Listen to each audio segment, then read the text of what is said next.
In December 1993, Richard Hoagland walked away from his wife and 2 children in Indiana and simply vanished. The disappearance left his family in a vacuum. With no evidence of a crime and no sightings of the man, the legal system eventually reached its limit. In 2003, 10 years after he walked out the door, Richard Hoagland was declared legally dead.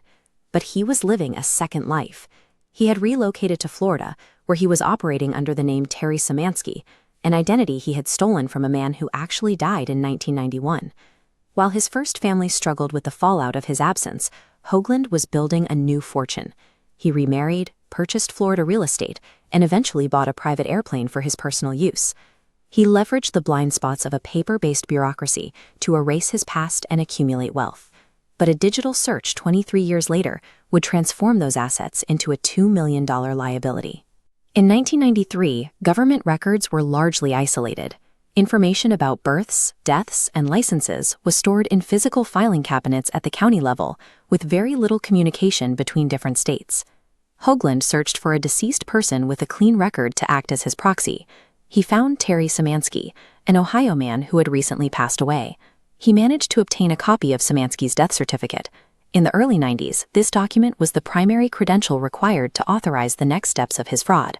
By presenting the death certificate, he fraudulently requested a copy of Szymanski's birth certificate.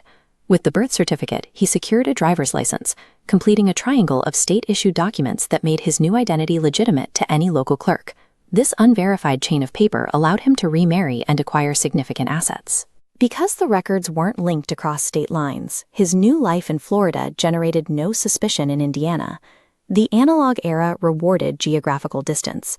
As long as paperwork looked authentic to the person behind the counter, the truth remained 1,000 miles away. By 2016, the system had changed. Public records were no longer isolated in drawers. They were being scraped, aggregated, and cross-referenced by digital databases.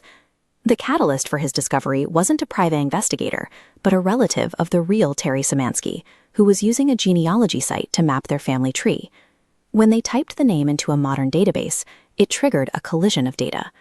The system showed the 1991 death record in Ohio right alongside active property deeds and pilot licenses in Florida from 2016. Seeing that a dead relative was apparently married and buying property in Central Florida, the family member called the police to report the anomaly. The investigation led straight to Hoagland. He was arrested for the fraudulent use of personal identification, ending his 23-year deception. While a stolen identity can survive for decades in a physical filing cabinet, it cannot withstand a single query in an interconnected digital database.